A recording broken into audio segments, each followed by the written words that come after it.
تو انہوں نے جواب میں کہا کہ ہم بھی نہیں جانتے کہ یہ سب کچھ کیسا ہوا۔ نمبر 2، پیدا ہونے کے فوراً بعد کلام فرمایا۔ جب حضرت موسیٰ علیہ السلام پیدا ہوئے تو فوراً بیٹھ گئے اور یہ کلام فرمایا، یا اماہ لا تخافی ان اللہ معنا، کہ اے میری ماں خوف نہ کرو، اللہ تعالی ہمارے ساتھ ہے۔ نمبر 3، مدت رضاعت میں تنور کے اندر آگ میں کلام فرمایا۔ جب حضرت موسیٰ علیہ السلام کی والدہ گھر سے نکلتی تھی تو اس کو جولے میں ڈال کر تنور میں رکھ دیتی اور تنور کو اوپر سے ڈھانپ دیتی تھی۔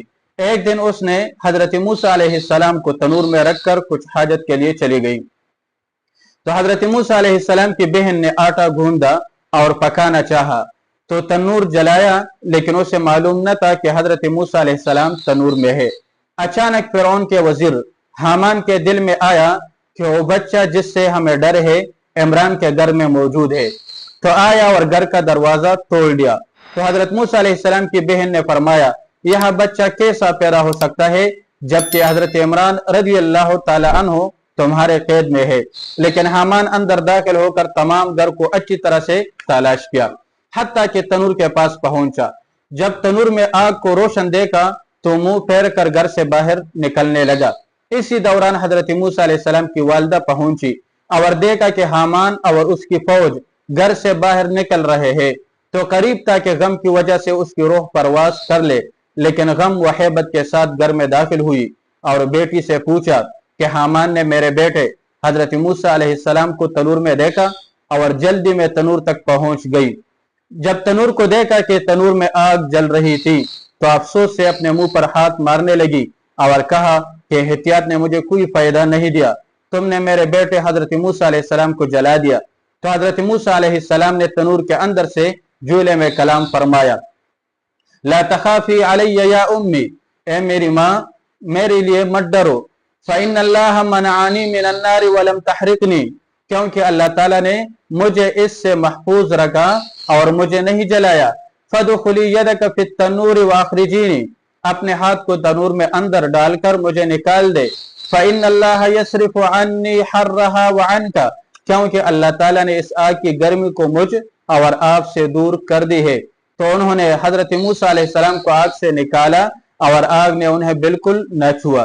نمبر 4، جب دریا اور صندوق سے نکالا گیا تو کلام فرمایا۔ جب حضرت موسیٰ علیہ السلام کی والدہ نے ان کو صندوق میں ڈالا اور اس صندوق کو دریا میں چھوڑا اور دریا نے اس صندوق کو فرعون کے گھر کے اندر جو تالاب تھا اس میں داخل کر دیا۔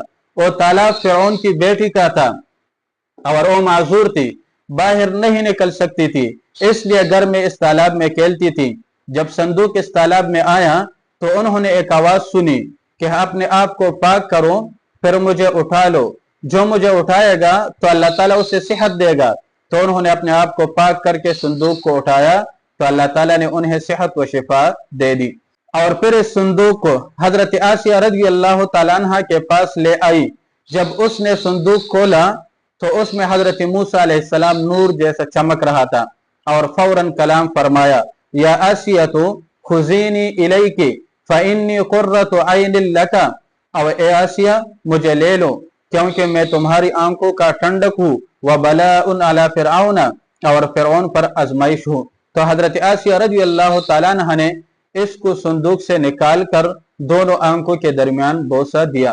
نمبر 7، حضرت یوسف علیہ السلام نے ماں کی پیٹھ میں کلام فرمایا۔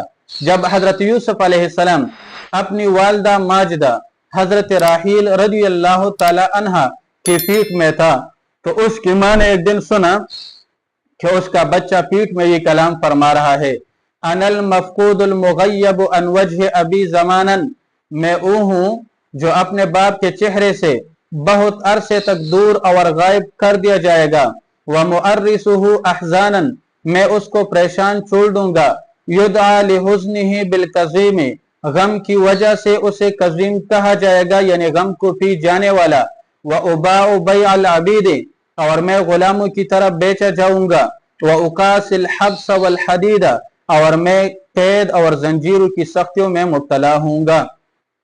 تو یہ سن کر ان کی والدہ گھبرا گئی اور حیرت زدہ ہو کر خاموش ہو گئی۔